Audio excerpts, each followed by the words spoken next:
The Smiths have spoken. Let's go.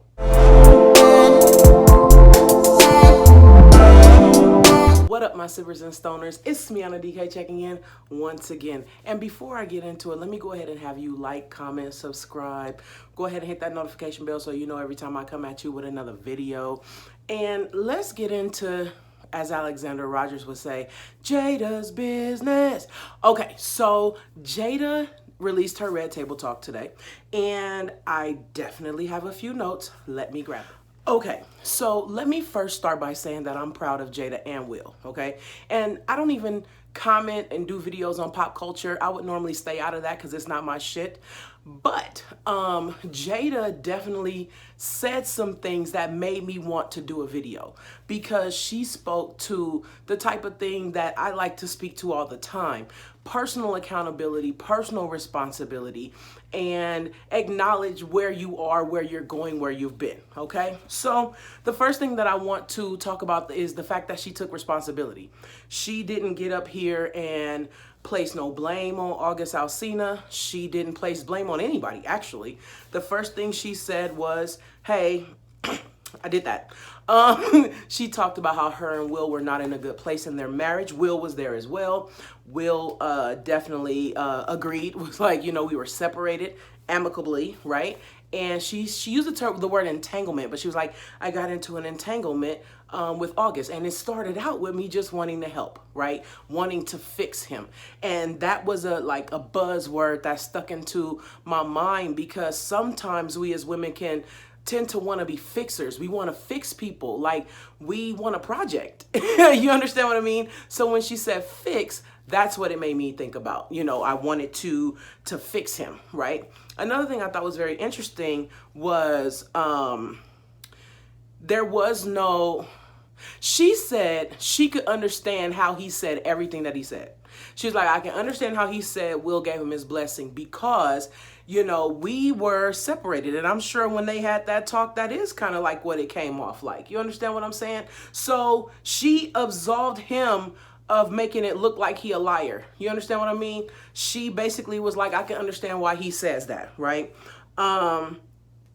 She said he left her, just up and ended the relationship. So it wasn't oh, I'm turned out and Jada cut me off and now I'm simping after her like all our memes have been saying, okay? And they've been funny too, but that actually wasn't the case. He actually left her with no warning.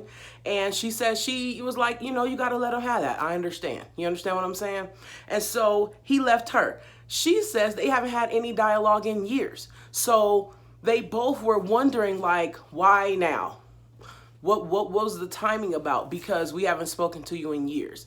And so the thing that I really want to talk about is that she said, I didn't feel like I had the proper, I'm going to use the word closure. But she was like, you know, I was still healing from that and, you know, realizing that I had this need to fix people and I had to work on the issues and personal things I had going on in my own life.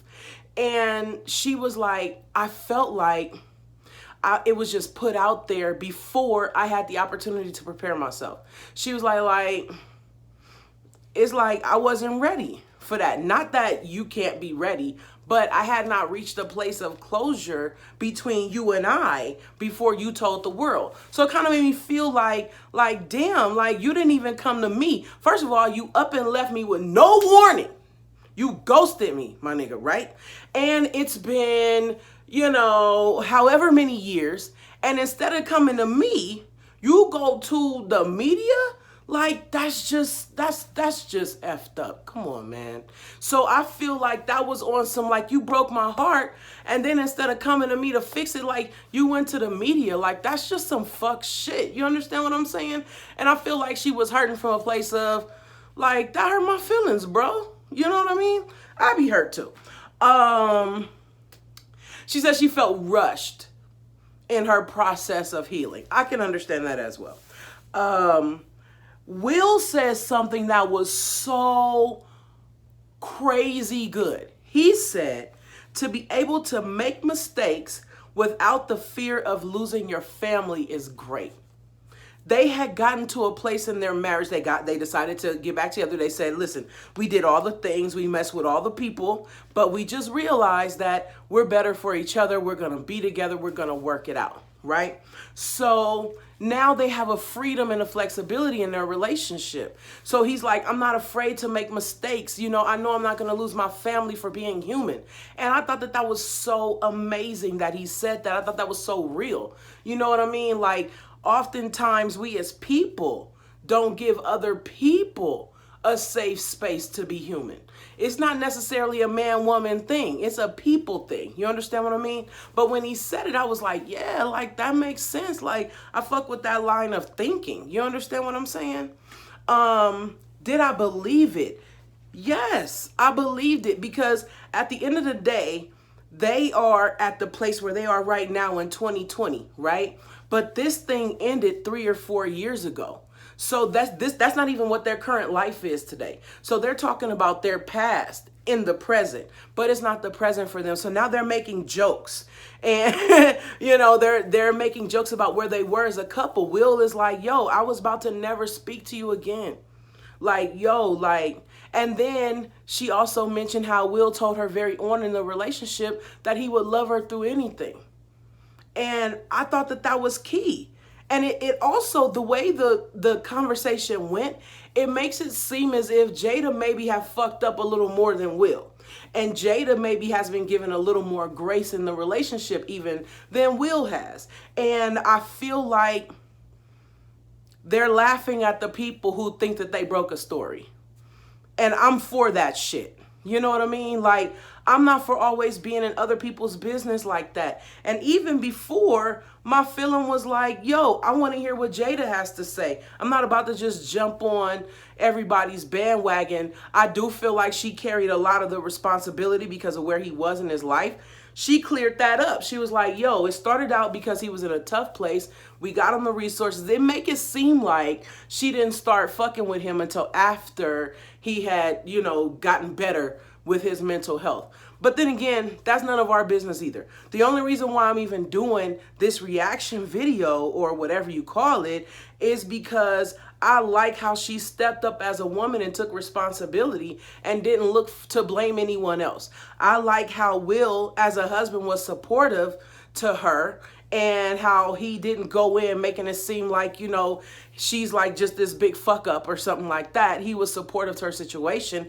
And I like how both of them as a couple were supportive to August and then supportive to each other. I thought this was an amazing red table talk. Of course, there are more details and shit like that, but it's not our business to know. But for what we do know, I'm more than satisfied. And I thought that she did a good job talking about how she had to fix her need to fix.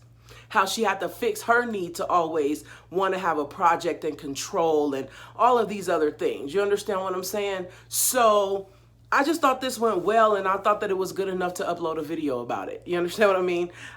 If I missed anything, drop something down in the comments. Please like, again, comment.